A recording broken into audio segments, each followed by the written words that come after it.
কোরআনের মাধ্যমে যাকাত দিলে কোনো সমস্যা নাই, রমজান মাসে খতম তারাবি পড়লে কোনো সমস্যা নাই। যখনই বলা হয় কোরআন দিয়ে সংসদ পরিচালনা করতে হবে, তখনই বাংলার জমিনে এক ধরনের কোরআন যারা আছে তাদের গায়ে আগুন ধরে যায়। কথা বলে ঠিক কিনা? যাদের গায়ে কোরআন দিয়ে সংসদ পরিচালনা করার কথা শুনলে আগুন ধরে যায়, বুঝতে হবে ওরা মুসলমান নয়। কথা বলেন ঠিক কিনা? রব্বে কারীম সূরাতুন নিসা 61 নম্বর আয়াতে কারিমা নাযিল করে কত চমৎকার করে তিনি জানিয়ে দিচ্ছেন, ওয়া ইযা কিলা লাহুম তাআলাউ ইলা মা আনজালাল্লাহু ওয়া ইলার রাসূল ওয়া ইলার রাসূলি রাআইতাল মুনাফিকিন।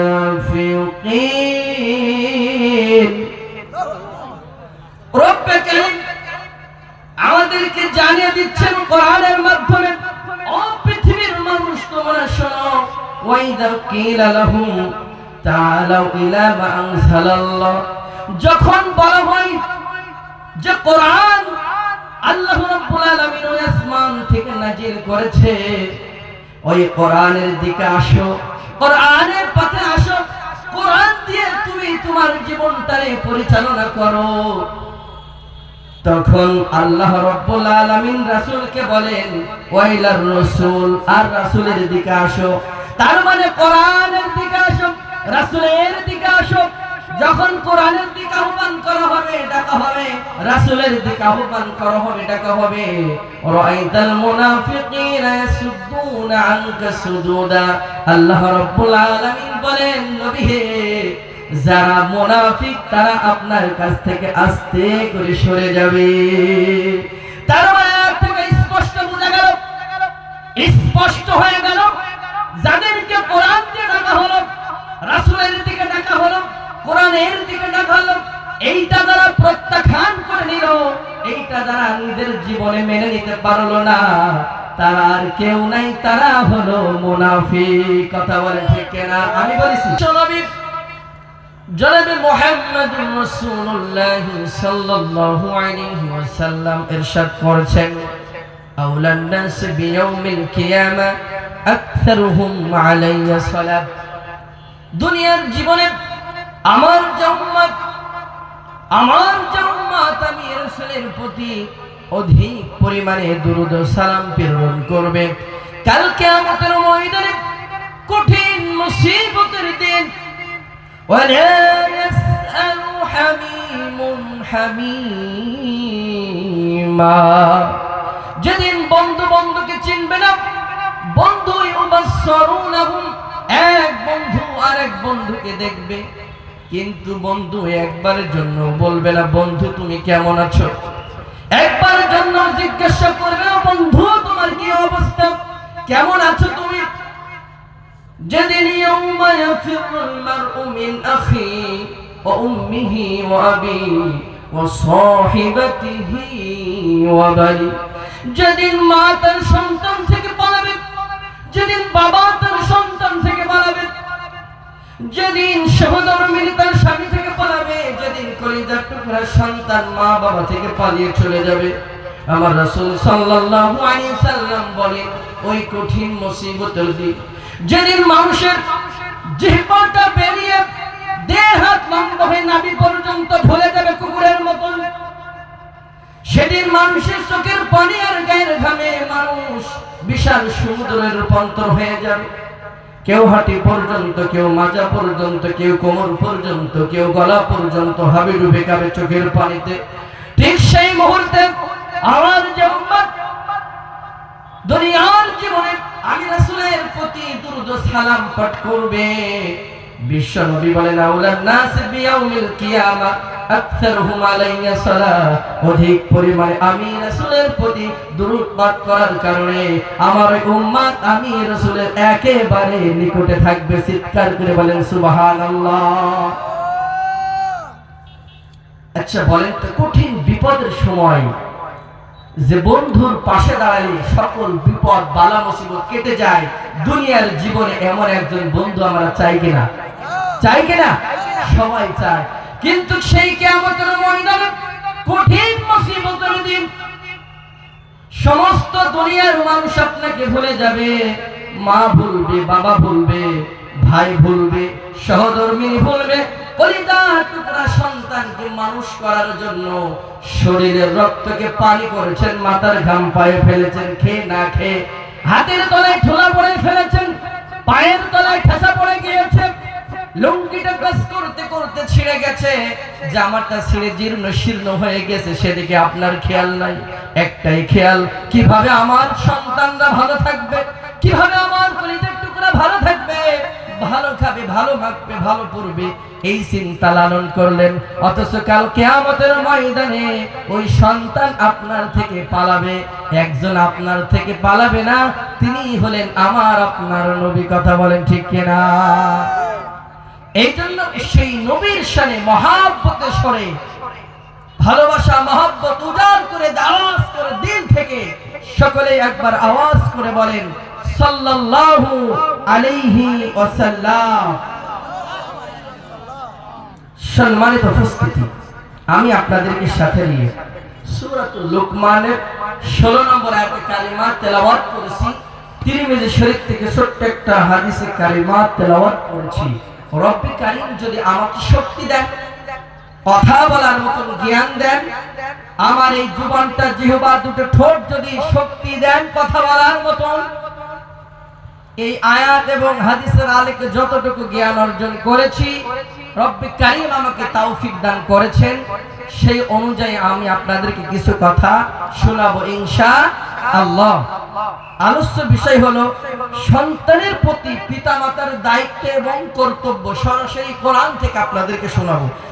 কোন পদ্ধতি অবলম্বন করলে আপনার সন্তান বেয়াদব হবে না, কোন পদ্ধতি অবলম্বন করলে আপনার সন্তান কোরআনদার হবে না, কোন পদ্ধতি অবলম্বন করলে আপনার সন্তান কোরআন এবং হাদিসের বিরুদ্ধে যাবে না, কোন পদ্ধতি অবলম্বন করলে আপনার সন্তান বাতিলের পক্ষ অবলম্বন করবে না, কোন পদ্ধতি অবলম্বন করলে আপনার সন্তান তাগুতের সাথে কোনো সম্পর্ক রাখবে না, এমন কিছু টিপস কোরআন থেকে নিয়ে যদি আপনি আপনার কলিজার টুকরা সন্তানকে তার ভিতরে পুশ করতে পারেন, কাজে লাগাতে পারেন, ইনশাআল্লাহ অবশ্যই আপনার সন্তান ভালো হবে, আশা করা যায়।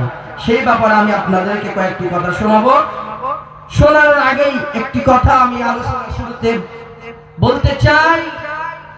আজ আমার সমাজে কোরআন তেলাওয়াত করলে কোনো সমস্যা নাই, কোরআন তেলাওয়াত করে নামাজ আদায় করলে কোনো সমস্যা নাই, কোরআনের মাধ্যমে রোজা রাখলে কোনো সমস্যা নাই, কোরআনের মাধ্যমে যাকাত দিলে কোনো সমস্যা নাই, রমজান মাসে খতম তারাবি পড়লে কোনো সমস্যা নাই।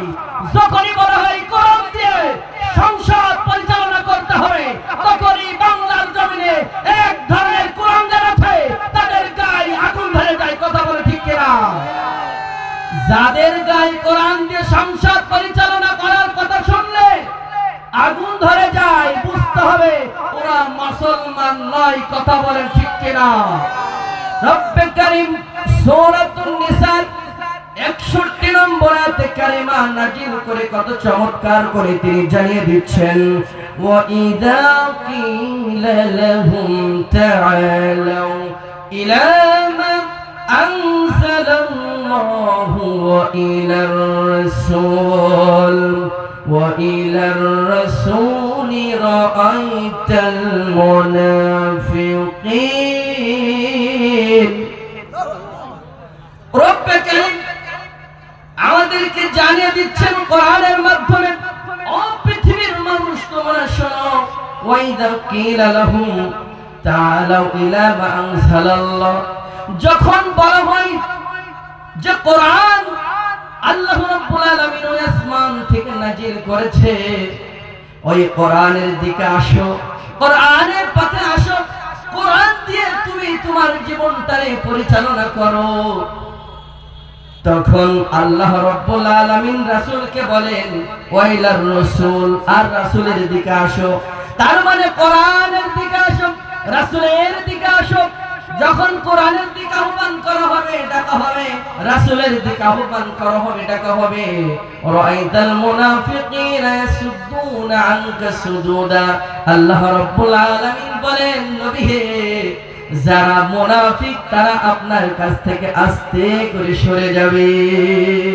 তার আয়াত থেকে স্পষ্ট বোঝা গেল, স্পষ্ট হয়ে গেল, যাদেরকে কোরআন দিয়ে ডাকা হলো, রাসূলের দিকে ডাকা হলো, কোরআনের দিকে ডাকা হলো, এইটা যারা প্রত্যাখ্যান করে নিল, এইটা যারা নিজের জীবনে মেনে নিতে পারলো না, তারা আর কেউ নাই, তারা হলো মুনাফিক। কথা বলে ঠিক না? আমি বলেছি? কে বলেছে? আল্লাহ রাব্বুল আলামিন এই মুনাফিকদের ব্যাপারে বলছেন, ইন্নাল মুনাফিকিনা ফিদ দারকিল আসফালি মিনান নার। নিশ্চয় মুনাফিকরা জাহান্নামের সর্বনিম্ন স্তরে তারা থাকবে। আর মুনাফিক তো তারা মুসলমানের ভিতর থেকে মুনাফিক হয়।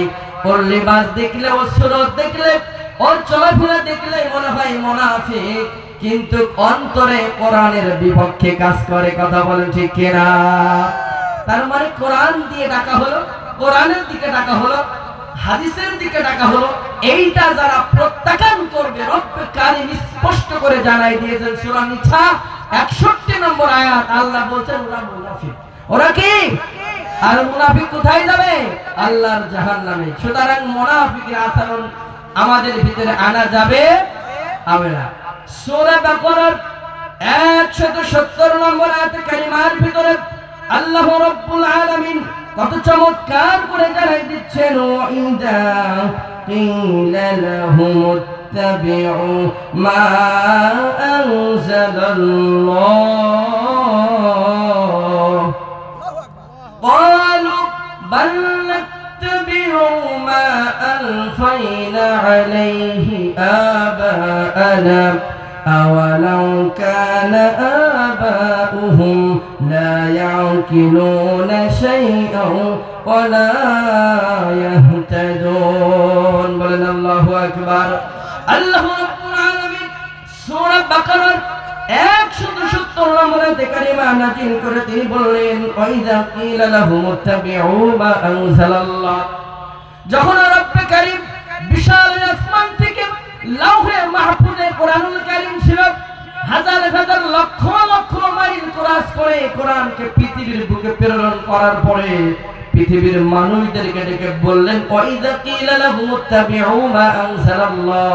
ওই আসমান থেকে যে কোরআন আমি আল্লাহ রাব্বুল আলামিন নাযিল করে দিয়েছি, তোমরা তোমাদের জীবনটা এই কোরআন দিয়ে তোমরা পরিচালনা করো। তোমরা তোমাদের জীবন অনুসরণ করবে আমার এই কোরআনের। যখনই বলা হলো কোরআন দিয়ে তুমি তোমার জীবনকে পরিচালনা করো, কোরআনের অনুসরণ করো, কোরআনের আনুগত্য করো, তখন এক শ্রেণীর লোক বলল, ক্বালু বাল নাত্তাবিউ মা আলফাইনা আলাইহি আবাআনা। তারা বলেন, আমরা বাপ দাদাদেরকে যাতে পেয়েছি আমরাও তাই করব। যদিও আমার বাপ দাদা হিদায়াত প্রাপ্ত ছিল না, যদিও আমার বাপ দাদারা কিছুই বুঝতো না, এরকম লোক আছে না নাই? কথা বলেন, আছে না নাই? বাপ, আমার বড় ভাই, আমার আব্বা, আমার আত্মীয় স্বজন যারা ছিল তারা সবাই বাতিলকে সমর্থন করেছে, আমিও বাতিলকে সমর্থন করি। এটা হতে পারে না, এটা হতে পারে না। বাপ বাতিল, হয়তো বাপ জানে না, বোঝে না, এই জন্য বাতিলকে সমর্থন করেছে, কিন্তু আমিও বাতিলকে সমর্থন করতে পারি না। আল্লাহ বলছে, যখন কোরআন দিয়ে আমি মানুষদেরকে ডাকলাম কোরআনের অনুসরণ করো, অনুকরণ করো, এক শ্রেণীর মানুষ বলল, ক্বালু বাল নাত্তাবিউ মা আলফাইনা আলাইহি আবানা। বাপ দাদার যাতে পেয়েছি তাই করবে। এই ধরনের লোক আমার সমাজ আছে না নাই? কথা বলেন, আছে না নাই?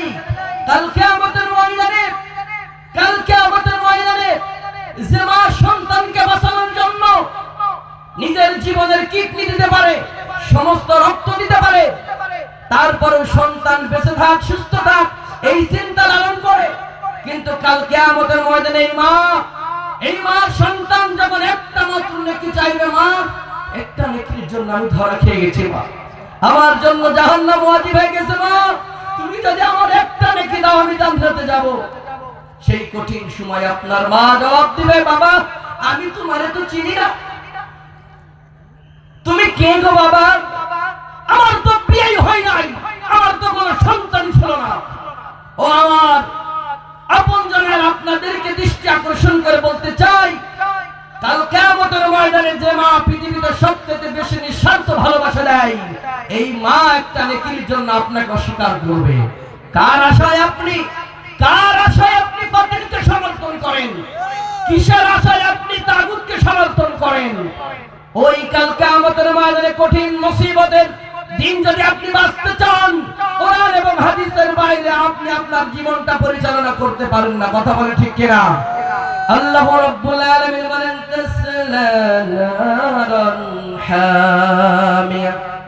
বিশ্বাস করেন এই আয়াতে তাফসীরে নুরুল কোরআনের ব্যাখ্যা যখন আমি পড়লাম, আমি আমার এই দুই নয়নার পানি ধরে রাখতে পারি নাই। তাফসীর কারকরা বলছেন, কেন কিয়ামতের ময়দানে জাহান্নামীদেরকে এমন উত্তপ্ত গরম পানি খেতে দেওয়া হবে, এত পরিমাণে গরম করা হবে, দুনিয়ার এই জীবনের যে পাহাড়গুলো আমরা দেখি, বিশাল বিশাল এই পাহাড়গুলো, এই পাহাড়ের উপরে যদি ওই জাহান্নামের মাত্র 1 ফোঁটা পানি রাখা হয়, 1 ফোঁটা পানি যদি রাখা হয়, পাহাড়গুলো মোমের মতন গলে যাবে। পাহাড়ে পানি যেমন, আগুন যেমন একটা মোমবাতিকে সাথে সাথে গলিয়ে দেয়, জাহান্নামের আগুন, জাহান্নামের পানি এত পরিমাণে উত্তপ্ত করা হবে, গরম করা হবে, বিশাল পাথরের মতো এই মজবুত শক্ত পাহাড়গুলো মোমের মতো মুহূর্তের ভিতরেই গলে যাবে। আল্লাহ রাব্বুল আলামিন বলো, বান্দা শুনে রাখো, আমার কোরআন আমার রাসূলের হাদিস যে জীবন তুমি না করো, এই উত্তপ্ত গরম পানি তোমাকে খেতে হবে। একবার চিন্তা করেন তো, বিশাল ওই পাহাড় যদি গলে যায় মাত্র 1 ফোঁটা পানিতে, তাহলে আমাদের এই শরীর রক্ত মাংসে গঠিত এই শরীরের উপর যদি জাহান্নামের আগুন ঢেলে দেওয়া হয়, জাহান্নামের পানি আমাদেরকে পান করতে দেওয়া হয়, সেদিন আমাদের অবস্থা কি হয়ে যাবে একটু চিন্তা করেন তো। চৈত্র মাসে এই খরার ভিতরে কৃষক বাবাজি যারা আছেন, যারা মাঠে কাজ করেন, কেমনটা লাগে একটু বলেন? গরম পানি আমরা খেতে পারি না, ভাত যদি একটু গরম হয় সাথে সাথে খাওয়া যায় না, হাতটা পুড়ে যায়। আল্লাহ রাব্বুল আলামিন বলেন, বান্দা শোনো, দুনিয়ার আগুন হাতে লাগলে হাতে পড়ে, পায়ে লাগলে পায়ে পড়ে, মুখে লাগলে মুখে পড়ে, শরীরে যেখানে লাগে শুধু সেখানেই পড়ে, কিন্তু জাহান্নামের আগুন আমি আল্লাহ এমন করে সৃষ্টি করেছি। সূরা হুমাযায় আল্লাহ বলেন, আল্লাতী তাতলিউ আলাল আফইদা, জাহান্নামের আগুন মানুষের শরীরের ভিতরে যেখানে স্পর্শ করবে, স্পর্শ করার সাথে সাথে কলিজা পর্যন্ত সাথে সাথে পুড়িয়ে ছারখার করে দেবে। সুতরাং ওই জাহান্নামের আগুন থেকে যদি, ওই জাহান্নামের আগুন থেকে যদি বাঁচতে চান, তাহলে আমার আপনার জীবনের একমাত্র সমাধান হবে আল কোরআন। কথা বলেন ঠিক কিনা? আচ্ছা বলেন তো, আমার বাংলাদেশে প্রতিদিন শত শত মাহফিল হয়, শত শত আলোচকরা কোরআন থেকে হাদিস থেকে আলোচনা করে, আমার এই সমাজ থেকে যারা ব্যবসার সুদ ঘুষ লুণ্ঠন রাহাজানি মারামারি আইল খেলা পরের জিনিস চুরি করে খাওয়া অন্যায়, এইগুলো কি দূর করা গিয়েছে বাবা? যারা বলেন গিয়েছে, একটা অপরাধ বাংলার জমিনের আনাচে কানাচ থেকে দূর করা যায় নাই। কথা বলেন ঠিক কিনা? যদি আজকে আল্লাহর কোরআন সংসদে থাকতো, সংসদ থেকে যদি আইন পাস হতো, তাহলে একটা মাহফিল আমাদের জন্য যথেষ্ট হয়ে যেত। কথা বলে ঠিক কিনা? যতদিন পর্যন্ত আল্লাহর কোরআনকে সংসদে পাঠানো যাবে না, ততদিন পর্যন্ত এই সমাজ থেকে একটা অপরাধ আপনি বানচাল করতে পারবেন না। তার জ্বলন্ত প্রমাণ শোনেন, রাসূল সাল্লাল্লাহু আলাইহি সাল্লামের মতো এত ভালো মানুষ, এত নির্ভেজাল মানুষ পৃথিবীতে আর নাই। আসবেন, আসবে। তার গোটা জীবনে 40টি বছর এই মানুষের জন্য উৎসর্গ করেছেন, এই মানুষের জন্য তিনি দাঁড়ে দাঁড়ে ঘুরেছেন। সমাজ থেকে একটা অপরাধ বিশ্বনবীর মতন এত ভালো মানুষ তাই দুর্বৃত্ত করতে পারে নাই। যখনই তার উপরে কোরআন নাজিল হয়েছে, এই কোরআন দিয়ে ওই সমাজটা পরিচালনা করেছেন, তখন মাত্র 13 বছর। তার গোটা জীবন ছিল 23 বছর। এই 23 বছর ধরে কোরআন নাজিল হয়েছে, আর এই 23 বছরের ভিতরে গোটা পৃথিবী কোরআনের আলোয় আলোকিত হয়েছে।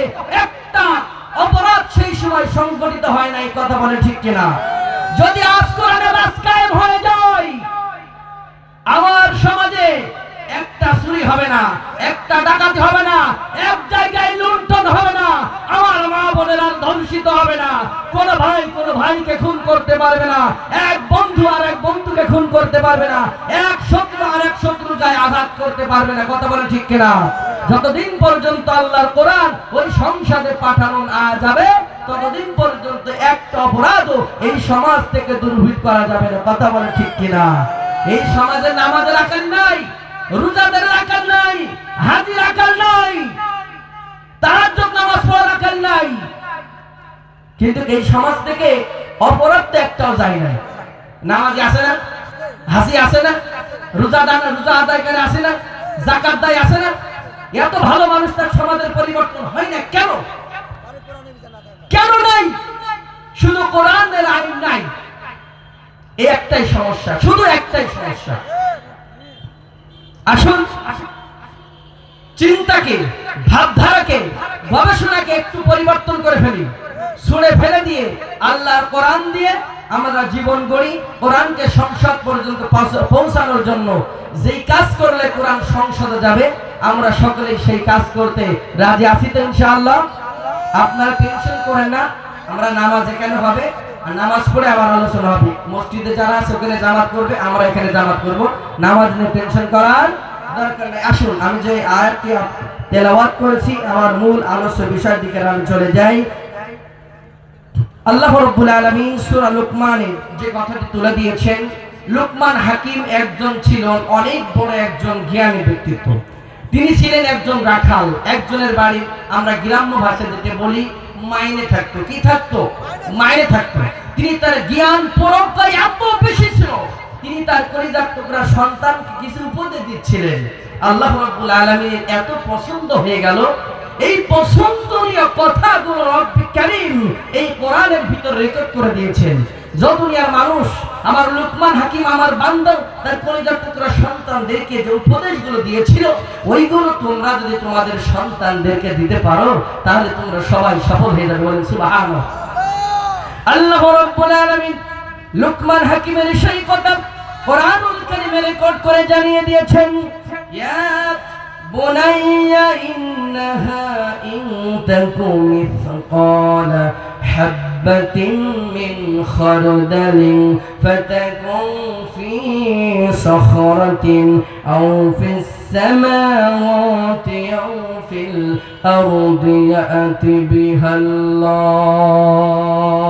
চিৎকার করে বলেন আল্লাহু আকবার। আল্লাহ রাব্বুল আলামিন লুকমান হাকিমের কথাটা রেকর্ড করে বিশ্ববাসীকে জানাই দিলেন। লুকমান হাকিম তার কলিজার টুকরা সন্তানকে ডাকলেন, ডেকে বললেন, বাবা এখানে বসো। ও বাবা, এ বুনাইয়া, হে আমার কলিজার টুকরা সন্তান, ইন তাকুম মিসকাল হাববাতিন মিন খারদালিন, কোন বস্তু, কোন জিনিস যদি সরিষার দানা পরিমাণ হয়, কোন জিনিস যদি সরিষার দানা পরিমাণ সমপরিমাণ হয়, আর ফাতাকুম ফি সাখরাতিন, আর সেই সরিষার দানা পরিমাণ জিনিসটা যদি পাথরের অভ্যন্তরে লুকিয়ে থাকে, আও ফিস সামাওয়াতি ওয়াল আরদি, আর ওই শস্য দানার সমপরিমাণ জিনিসটা যদি ওই বিশাল ওই আসমানে থাকে, আও ফিল আরদি, অথবা পাতালের অভ্যন্তরে থাকে, ইয়াতি বিহাল্লাহ, কাল কিয়ামতের ময়দানে আল্লাহ রাব্বুল আলামিন ওই সামান্য সরিষা দানা পরিমাণ যে অপরাধ তুমি করেছ, ওই সরিষা দানা পরিমাণ যে ভালো কাজটা তুমি করেছো, কাল কিয়ামতের ময়দানে রব্বে কারীম তোমার সামনে উপস্থিত করবেন, তোমার কাছে হাজির করে দিবেন। কলিজার টুকরা সন্তানকে বলছো, বাবা শোনো, সরিষা দানা সমপরিমাণ ওই অপরাধ বা ভালো কাজ হয়তো বা পাথরের অভ্যন্তরে আছে তোমার দৃষ্টি থেকে অনেক দূরে, কিন্তু আল্লাহ রাব্বুল আলামিনের কাছে এমন দীপ্তমান উজ্জ্বল হয়ে আছে, তিনি দেখছেন। আর ওই সূর্য দানা সম পরিমাণ জিনিসটা ওই আকাশে আছে, তোমার থেকে অনেক দূরে, তুমি দেখো নাই, কিন্তু আল্লাহর কাছে উজ্জ্বল হয়ে আছে। পাতার অভ্যন্তরে যে জিনিসটা লুকিয়ে আছে তোমার দৃষ্টিগোচর হবে না, তুমি দেখতে পারবে না, কিন্তু রব্বে কারীমের কাছে এমন উজ্জ্বল দীপ্তমান হয়ে আছে যিনি তা স্পষ্ট করে দেখছেন। ও আমার কলিজার টুকরা সন্তান, শোনো, সরিষা দ্বারা সম পরিমাণ কোনো খারাপ কাজ, গুনার কাজ যেন বাবা তুমি করো না। আজকে যদি আমরা আমাদের কলিজার টুকরা সন্তানকে কাছে বসিয়ে সরিষার দানায় আমরা নিলাম, ওই সরিষার দানা নিয়ে যদি আমাদের উঠানে মাঠে ছিটিয়ে বলতাম, বাবা বলো তো এই দানা কি তুমি দেখতে পাও? সন্তান বলবে না বাবা দেখতে পাই না। বাবা তুমি খুঁজে আনো তো। সন্তান বলবে বাবা এই বিশাল এই ঘাসের ভিতরে এই সরিষা দানা, আমি ছোট্ট মানুষ, বড় মানুষ হই, আমার দ্বারা ওই সরিষার দানা খুঁজে আনা সম্ভব নয়। সম্ভব? সম্ভব। এই মাঠের মধ্যে যদি 5টা সরিষার দানা ফেলাই দেওয়া হয়, আচ্ছা বলেন তো খুঁজে আনা কি সম্ভব? যদিও বা সম্ভব হয়, অনেক কাঠখড়ি পোড়াতে হবে, ঠিক কিনা? কত চমৎকার করে তিনি বলছেন, রব্বে কারীমের সাথে তাল মিলে অন্য সূরাতে তিনি বলছেন, فمن يعمل مثقال ذرة خيرا يره। ও দুনিয়ার মানুষ তোমরা শোনো, তোমরা যদি যারা থেকে যারা পরিমাণ কোনো ভালো কাজ করো, আমি আল্লাহ রাব্বুল আলামিনের প্রতিদান কাল কিয়ামতের ময়দানে তোমাকে দেব। ওয়া মান ইয়ামাল মিথকালা যারাতিন শাররান ইয়ারা। আর যদি যারা থেকে যারা পরিমাণ কোনো খারাপ কাজ করো, তার শাস্তি কাল কিয়ামতের ময়দানে আমি আল্লাহ রাব্বুল আলামিন তোমাকে দেব। এদের ব্যাপারে সূরাতুল আনআমের 59 নম্বর আয়াতে রব্বে কারীম জানাই দিয়েছেন, وما تسقط من ورقة إلا يعلمها ولا حبة في ظلمات الأرض ولا رطب ولا يابس إلا في كتاب مبين. بلغ الله أكبر.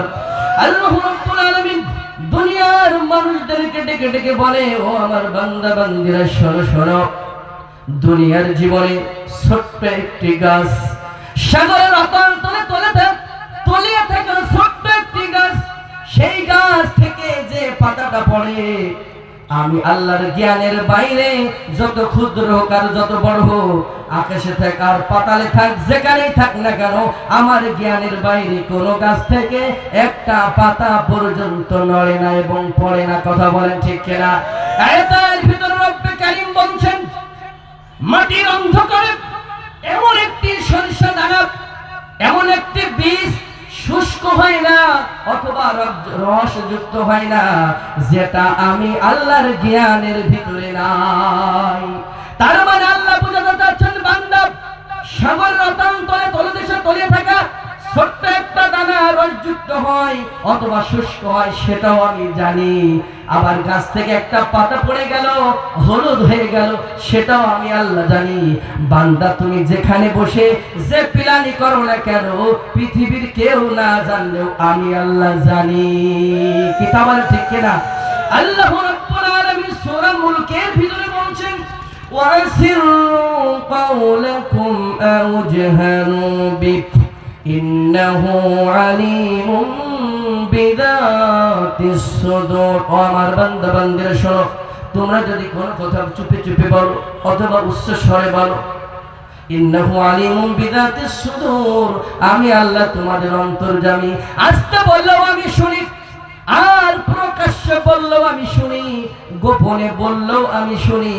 তুমি যেভাবে বলো না কেন, আমি আল্লাহ তোমার সমস্ত কথা শুনি এবং তোমার জানি।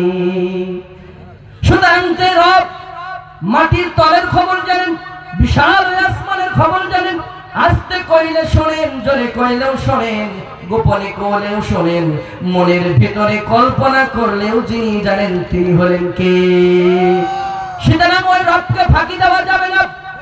ভাইকে ফাঁকি দেওয়া যায়, বোনকে ফাঁকি দেওয়া যায়, সমাজের মানুষকে ফাঁকি দেওয়া যায়, কিন্তু কই আল্লাহকে ফাঁকি দেওয়া যায় না। কথা বলেন ঠিক কিনা?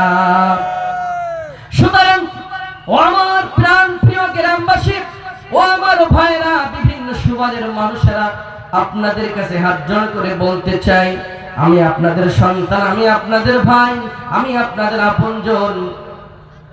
আচ্ছা বলেন তো, আমি যদি একটা বড় আমাদের এই রোডে বাস চলছে, ঢাকার বাস, আর আমি যদি রাস্তার মাঝখান দিয়ে যাই, আমার যে শত্রু সেও আমার হাত ধরে টেনে আনবে কিনা? কথা বলেন, কথা বলেন, আনবে কিনা? যে আমার শত্রু সেও সহ্য করতে পারবে না যে আলামিন এই গাড়ির তলে পড়ে রোডের সাথে পিষ্ট হয়ে যাবে, এটা সহ্য করতে পারি না। কথা বলেন ঠিক কিনা?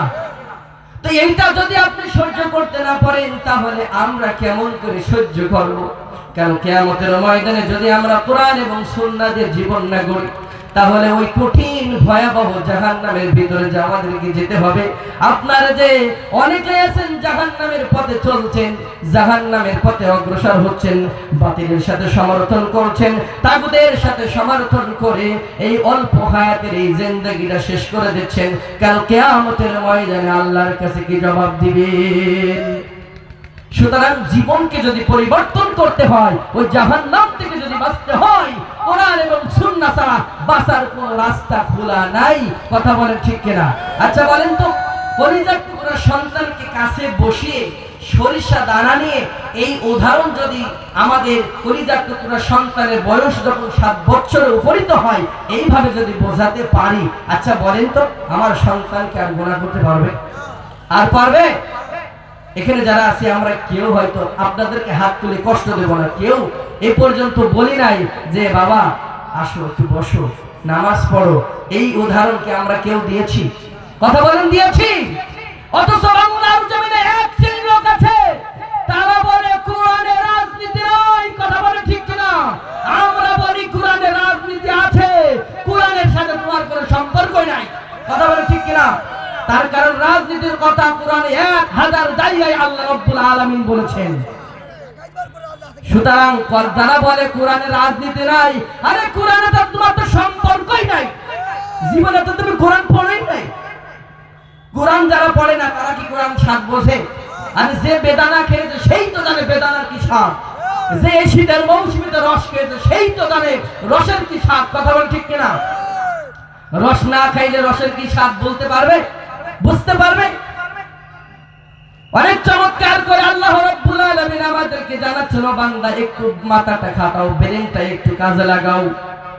তোমরা যে জমিনের ভিতরে একই জায়গায় কলা গাছ, একই জায়গায় খেজুর গাছ, একই জায়গায় নারকেল গাছ, একই জায়গায় তেঁতুল গাছ, একই জায়গায় কুল গাছ, এইভাবে অসংখ্য ফলের গাছ একই জায়গায় আছে না নাই? একই পানি, একই ঔষধ, একই সার, কিন্তু এক এক গাছ থেকে এক এক রকমের স্বাদ আর তরল জাতীয় পানি এনে দেন কে? সার এক, মাটি এক, ঔষধ এক। বিশাল ওই নারকেল গাছের মাথায় একটা ডাব, সুন্দর ডাব, তার ভিতরে সুস্বাদু পানি পৌঁছে দিলেন কে? শীতের মৌসুমীতে খেজুর গাছটার মুখটা একটু চেঁচে দিলে সুস্বাদু মিষ্টিও পানি পাওয়া যায়। অথচ যদি পেয়ারা গাছ কাটি, কুল গাছ কাটি, তেঁতুল গাছ কাটি, সেখান থেকে রস তো পাওয়া যায় না। একই জায়গায় তেঁতুলটা বড় টক, আমটা বড় মিষ্টি, কুলটা টক আবার মিষ্টি। কথা বলেন ঠিক কিনা? এই কুদরতটা ওই আল্লাহর জন্য চিন্তা করতে হবে, ওই আল্লাহর জন্য কোরআনের রাজনীতি করতে হবে। রাজা আছেন সবাই? এরপরে আসেন লুকমান হাকিম তার কলিজার টুকরা সন্তানকে ডেকে বললেন, বাবা শোনো, এই 3টে কাজ করার পরে আর তুমি কি করবা খেয়াল করেন। লুকমান হাকিম তার কলিজার টুকরা সন্তানকে ডেকে বললেন, বাবা তুমি আর কি করবা? আল্লাহ বলেছেন, ইয়া বুনাইয়া আকিমিস সালাতা ওয়া'মুর বিল মা'রুফি ওয়ানহা আনিল মুনকার। বলেন আল্লাহু আকবার।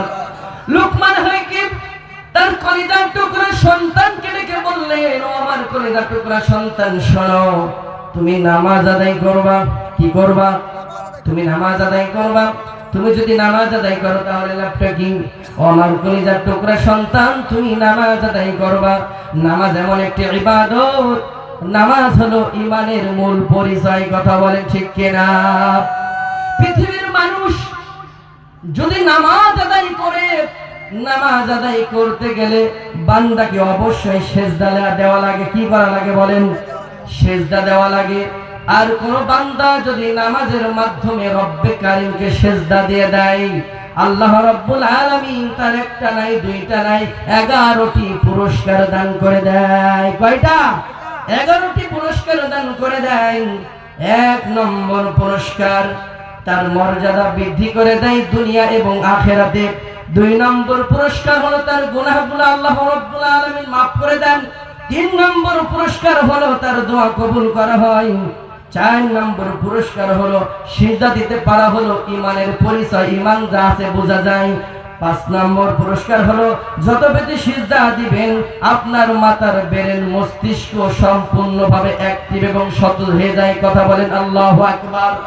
আজকের বিজ্ঞানী, চিকিৎসা বিজ্ঞানী তারা গবেষণা করে দেখেছে আমাদের এই ছোট্ট একটি মাথার ভিতরে আমরা যারে বলি মগজ, ঘেনু, এই ঘনুর ভিতরে ৮৬০০ কোটি, এইটে মিলিয়ন কায়দায় নিয়ে গেলে ৮৬,০০০ মিলিয়ন কোষ বা নিউরনের মাধ্যমে আমাদের এই ছোট্ট একটি ব্রেন গঠিত হয়ে যায়। কয় কোটি? ৮৬০০ কোটি কোষ। এই কোষের মাধ্যমে ছোট্ট একটি ব্রেন, এইটা মানুষের মাথার ভিতরে আছে এতটুকু একটা ব্রেন, এর ভিতরে কোষ আছে ৮৬০০ কোটি। চিৎকার করেন বলেন আল্লাহু আকবার। এই ব্রেনকে আল্লাহ রাব্বুল আলামিন মানুষের মস্তিষ্কের ভিতরে 4 ধরনের কাজের সিস্টেম তিনি করে দিয়েছেন। চিকিৎসা বিজ্ঞানীরা এর নাম দিয়েছেন frontal lobe, parietal lobe, temporal lobe আর অক্সিপিটাল লোব। এর ভিতরে মূল হলো ফ্রন্টাল লোব। এই ফ্রন্টাল লোব হলো আমাদের কপালের যেখান থেকে চুল শুরু হয়ে যায়, এই জায়গাটায় মানুষের থাকে ফ্রন্টাল লোব। এই ফ্রন্টাল লোবের কাজ হলো বান্দা যখন সিজদা দিবে, ফ্রন্টাল লোবের কাজ হলো মানুষের চিন্তা, চেতনা, গবেষণা, বিশ্লেষণ এবং কোন কাজের সিদ্ধান্ত নিতে যে সক্ষম হয়, এই ফ্রন্টাল লোবের কাজ হলো তাই। চিৎকার করে বলেন আল্লাহু আকবার। আমার আলোচ্য বিষয় ওদিকে না ওদিকে যাব না। সেই দৃষ্টিকোণ থেকে বিশ্ব নবী জনাবে মুহাম্মদুর রাসূলুল্লাহ সাল্লাল্লাহু আলাইহি ওয়াসাল্লাম আমাদেরকে জানিয়েছেন, মুরু আওলাদাকুম বিসসালাহ। ও আমার গুনাহগার উম্মতেরা, ও আমার উম্মতেরা, শোনো শোনো, যখন তোমাদের কলিজার টুকরা সন্তানের বয়স মাত্র 7 বছর হয়ে যায়, তখন তোমরা তোমাদের কলিজার টুকরা সন্তানদেরকে নামাজের দাওয়াত দাও। নামাজ পড়ার জন্য তাদেরকে উদ্বুদ্ধ করো, নামাজের জন্য তাদেরকে ডাকো। এরপরে বলা হলো ওহুম আবনাউ সাবঈ সিনিন, যখন 7 বছর বয়স হয়ে যায় নামাজের দাওয়াত দাও। ওয়াদরিবুম আলাইহা ওহুম আবনাউ 10 সিনিন, যখন তোমাদের সন্তানদের বয়স 8-10 বছর চলে যায়, তারা যদি নামাজ না পড়ে তাদেরকে তোমরা প্রহার করো। কি করো? যখন 8-10 বছর বয়স হয়ে যায় তখন নামাজ না পড়লে প্রহার করো। এখানে যারা আছেন একজন বলেন তো বুকের উপরে হাত দিয়ে কলিজার টুকরা সন্তানকে 7 বছরে নামাজের তাগিদ দিয়েছেন আর 10 বছর হলে নামাজ না পড়লে মেরেছেন? একজন হাত তোলেন তো। নাই।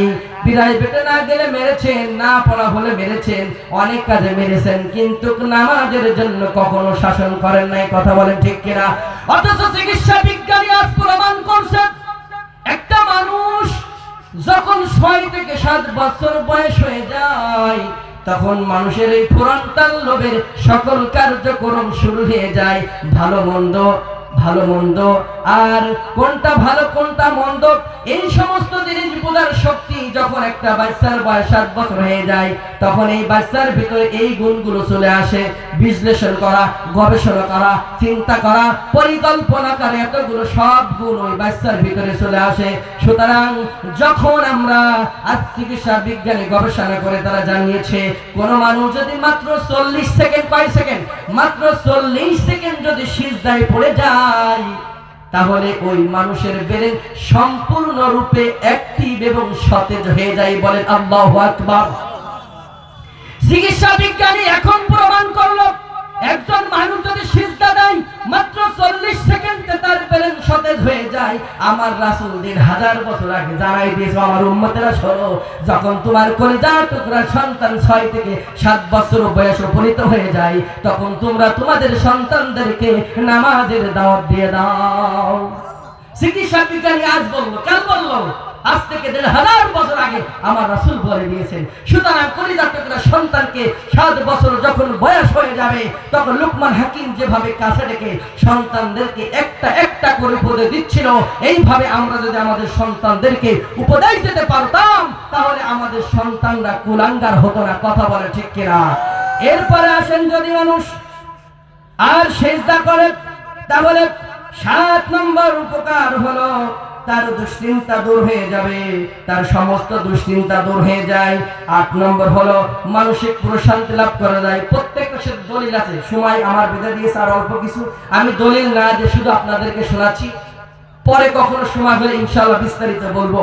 তাহলে 7 নম্বরে সিজদা যদি কেউ দেয়, তার দুশ্চিন্তা দূর হয়ে যায়। আল্লাহ রাব্বুল বলেন, ইয়া আইয়ুহাল্লাযীনা আমানু ইসতাঈনু বিস-সাবরি ওয়াস-সালাহ। হে ঈমানদারেরা, তোমরা যারা ঈমান এনেছো, তোমরা ধৈর্য আর নামাজের মাধ্যমে আমি আল্লাহর কাছে সাহায্য চাও। ঋণগ্রস্ত হয়েছো, অভাবে আছো, দুশ্চিন্তায় আছো, অনেক সমস্যা, অসুস্থ হয়েছো, মা অসুস্থ, বাবা অসুস্থ, সহধর্মী অসুস্থ, সন্তান অসুস্থ, টেনশন করো না বান্দা, নামাজে দাঁড়িয়ে যাও, ধৈর্য আর নামাজের মাধ্যমে আমি আল্লাহর কাছে তুমি তোমার সমস্যার কথাগুলো বলে দাও। আল্লাহ বলে, ইন্না রাব্বি লাসামিউদ দুআ। বান্দা তুমি যেভাবেই বলো না কেন, তোমাদের প্রত্যেকটা প্রার্থনার কথা আমি আল্লাহ শুনি। আল্লাহ কি শোনে? সুতরাং কোন একটা সমস্যা আছে, কোথাও কারোর কাছে যাবেন না, বাবার কাছে নয়, হুজুরের কাছে নয়, দরবারে নয়, সরাসরি আল্লাহর সাথে সাক্ষাৎ করবেন। তার সাথে সমস্ত সমস্যার সমাধান দিবেন কে? সুতরাং টেনশন হলেই আল্লাহকে সিজদা দিবেন, টেনশন দূর করে দেবেন কে? আল্লাহ। এরপরে বলা হলো, রাসূল সাল্লাল্লাহু আলাইহি সাল্লাম বলেন, যে ব্যক্তি সিজদা দেয় ওই ব্যক্তি আল্লাহর একেবারে নিকটবর্তী হয়ে যায়। বলেন সুবহানাল্লাহ। রাসূল সাল্লাল্লাহু আলাইহি সাল্লাম বুখারীর বর্ণনায় তিনি বললেন, আকরাবু মা ইয়াকুলুল আবদু মির রাব্বিহি ওয়া হুয়া সাজিদুন ফাকফিরুদ দুআ। যখন আমার কোন গুনাহগার উম্মতেরা সিজদায় চলে যায়, তখন আল্লাহ রাব্বুল আলামিনের সবচাইতে নিকটে চলে যায়।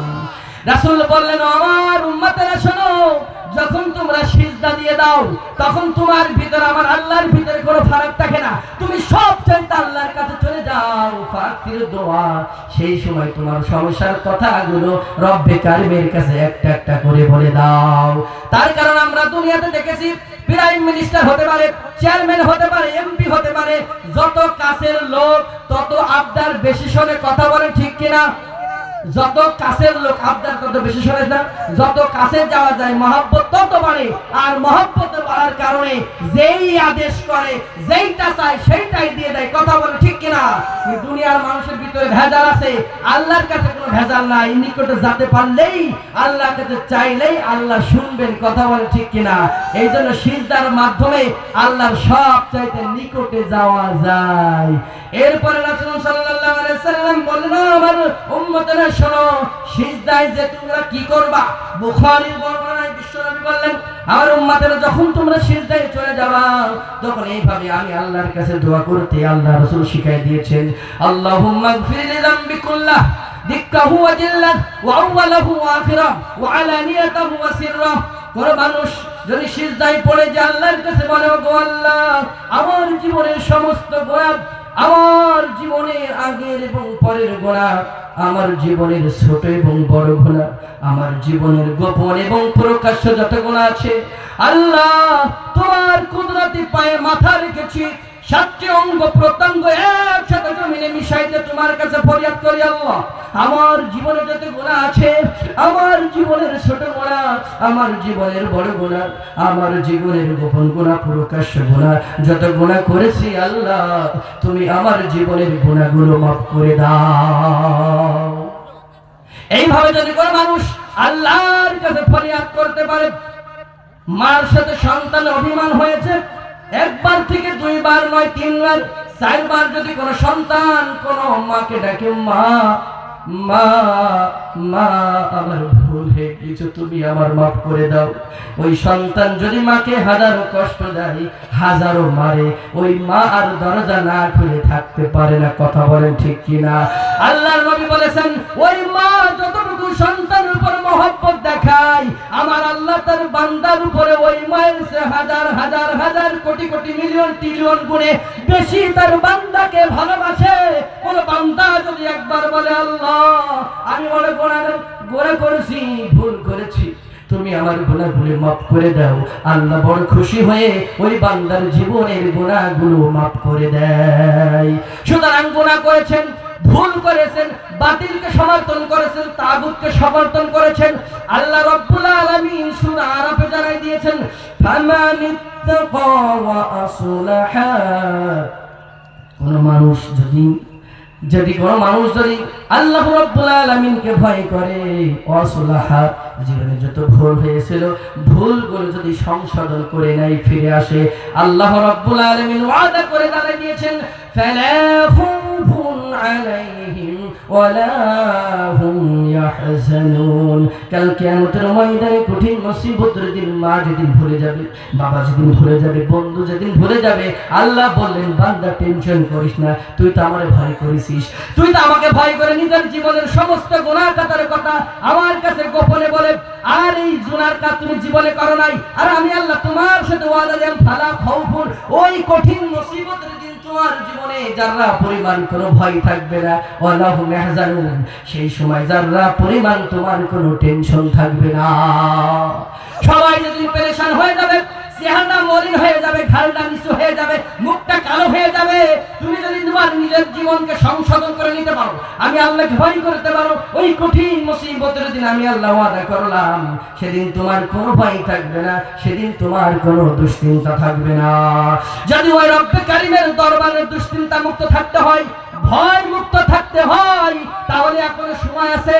আল্লাহকে ভয় করেন আর নিজের জীবনের গুনার কথাগুলো স্মরণ করে আল্লাহর কাছে তওবা করেন, আল্লাহ রাব্বুল আলামিন জীবনের সমস্ত গুনাহগুলো মাফ করে দেবেন। চিৎকার করে বলেন ঠিক কিনা? এরপরে আসুন, যদি মানুষ সিজদা দেয় আল্লাহরে, তাহলে যত প্রকার জটিল এবং কঠিন বিষয় আছে, চিন্তা ভাবনা আছে, সবকিছু আল্লাহ রাব্বুল আলামিন এই কোরআন তলবের মাধ্যমে সহজ করে দেবেন। চিৎকার করে বলেন আল্লাহু আকবার। এরপরে আল্লাহ রাব্বুল আলামিন লুকমান হাকিমের এই কথাটা কোরআনে কারিমে রেকর্ড করে জানাই দিয়েছেন, ইয়া বুনাইয়া কিমিস সালাতা ওয়া আমুর বিল মা'রুফ ওয়ানহা আনিল মুনকার। ও আমার কলিজার টুকরা সন্তান রে, নামাজ আদায় করার পরে এরপরে তোমার একটা প্রধান কাজ করতে হবে। কাজটা কি? তুমি মানুষের কাছে সৎ কাজের আদেশ দিবেন, সৎ কাজের দাওয়াত দিবা, আর অসৎ কাজের নিষেধ করবা। আল্লাহ রাসূল সাল্লাল্লাহু আলাইহি সাল্লাম বললেন, লাইসা মিন্না মান লাম ইয়ারহাম সাগীরানা ওয়া লাম ইউক্কির কাবীরানা ওয়া ইয়ামুরু বিল মা'রুফ ওয়া ইয়ানহা আনিল মুনকার। তিরমিজি শরীফের বর্ণনা, বিশ্বনবী বললেন, যে ব্যক্তি আমার উম্মত নয়, সে ব্যক্তি আমার দলভুক্ত নয়, যে বড়কে শ্রদ্ধা করে না, ছোটকে স্নেহ করে না, সৎ কাজের আদেশ দেয় না আর অসৎ কাজের নিষেধ করে না, সেই ব্যক্তি আমি রাসূলের উম্মত হতে পারবে না। সুতরাং আজ আমার সমাজে যারা সৎ কাজের আদেশ দেয়, অসৎ কাজের নিষেধ করে, কোরআন দিয়ে মানুষকে ডাকে, কোরআন দিয়ে মানুষকে হারাম পথ থেকে দূরে থাকতে বলে, এই ধরনের মানুষকে মানুষ বিদ্রুপ করে, ঠাট্টা করে, এমন লোক আছে না নাই? অথচ রাসূল বলল যে সৎ কাজের আদেশ করে না, অসৎ কাজের নিষেধ করে না, ছোটকে স্নেহ করে না, বড়কে শ্রদ্ধা করে না, ও আমার উম্মত হতে পারবে না। সূরা আলে ইমরানে আল্লাহ রাব্বুল আলামিন 104 নম্বর আয়াতে কারিমার ভিতর তিনি জানিয়ে দিয়েছেন, ওয়াল তাকুম মিনকুম উম্মাতুন ইয়াদউনা ইলাল খায়রি ওয়া ইয়ামুরুনা বিল মা'রুফ ওয়া ইয়ানহাউনা আনিল মুনকার ওয়া উলাইকা হুমুল মুফলিহুন। চিৎকার করুন আল্লাহু আকবার। আল্লাহ রাব্বুল আলামিন বলেন, ও আমার পৃথিবীর বান্দা বান্দি, শোনো, তোমাদের ভিতরে এমন একটি দল, এমন একটি জনগোষ্ঠী অবশ্যই অবশ্যই হওয়া দরকার, যারা মানুষকে কল্যাণের দিকে ডাকবে, কোরআনের দিকে ডাকবে, হাদিসের দিকে ডাকবে, সৎ কাজের আদেশ করবে, অসৎ কাজের নিষেধ করবে। এই গুণ যদি তোমরা অর্জন করতে পারো, আমি আল্লাহর ওয়াদা শুনে রাখো, উলাইকা হুমুল মুফলিহুন, আমার ওই বান্দা বান্দিগুলোই কাল কিয়ামতের ময়দানে সফল কাম হয়ে যাবে। একই সূরার ভিতরে 110, 114 এবং 104 নম্বর আয়াতে একই কথা বললেন, কুনতুম খায়রা উম্মাতিন উখরিজাত লিন-নাস তা'মুরুনা বিল মা'রুফ ওয়া তানহাউনা আনিল মুনকার ওয়া তু'মিনুনা বিল্লাহ। তোমরাই মানুষের জন্য সর্বোম্মত, তোমরাই মানুষের জন্য সর্বোম্মত হলে, মানুষের জন্য তোমরাই সর্ব উৎকৃষ্ট জাতি আবির্ভাব হয়ে গেলে, মানুষের জন্য বাইর হলে, যারা মানুষকে কল্যাণের দিকে ডাকে, সৎ কাজের আদেশ দেয়, অসৎ কাজের নিষেধ করে, আল্লাহর প্রতি ঈমান রাখে। একই সূরার 114 নম্বর আয়াতে আল্লাহ বলেন, يؤمنون بالله واليوم الآخر ويأمرون بالمعروف وينهون عن المنكر ويسارعون في الخيرات وأولئك من الصالحين। যারা আল্লাহর প্রতি পরকালের প্রতি ঈমান রাখে, তারা সৎ কাজের আদেশ করবে, অসৎ কাজের নিষেধ করবে, আর সারিউনা ফিল খায়রাত, ভালো কাজের প্রতিযোগিতা করবে। আমার সমাজে ভালো কাজের প্রতিযোগিতা নাই। আমার সমাজে আমার দেশে ধর্ষণে সেঞ্চুরি হয়, কথা বলেন ঠিক কিনা? আমার দেশে মা মেয়েকে সুবর্ণ চলে একসাথে ধর্ষণ করে। আমার বাংলাদেশে 6 বছরের শিশু কন্যাকে ধর্ষণ করা হয়। আমার দেশে 70 বছরের বৃদ্ধাকে ধর্ষণ করা হয়। এই ধর্ষণ যারা করে তাদেরকে বিচার হয় না, সৎ কাজের আদেশ দেওয়া যায় না। এমন একটা দেশে বাস করি। আরে কত কষ্টের কথা, মাত্র 6 বছরের একটা শিশু সন্তানকে ধর্ষণ করা হয়, কথা বলেন ঠিক কিনা? ও আমার প্রিয় গ্রামবাসী, আজকে এখান থেকে আমাদেরকে সিদ্ধান্ত নিতে হবে, আমাদেরকে শিক্ষা নিতে হবে। যারা ষড়যন্ত্র করবে, আল্লাহ বলেন ওমাকুল্লাহিকা হয়, যারা ষড়যন্ত্র করে তারা কেউ সফল হয় না। সুতরাং আল্লাহর কোরআন আল্লাহর জমিনে প্রতিষ্ঠিত করার জন্য যদি ডাক হয়, আমাদের জীবন দিতে হবে, রক্ত দিতে হবে, সম্পদ দিতে হবে, ঘর ছাড়তে হবে, বাড়ি ছাড়তে হবে, বিবি ছাড়তে হবে, বাপ মা ছাড়তে হবে। তারপর রাজপথ থেকে না সরে আল্লাহর কোরআন আল্লাহর সংসদ পর্যন্ত পৌঁছানোর জন্য কারা কারা রাজি আছেন? দোহা তুলে আল্লাহকে দেখায় না।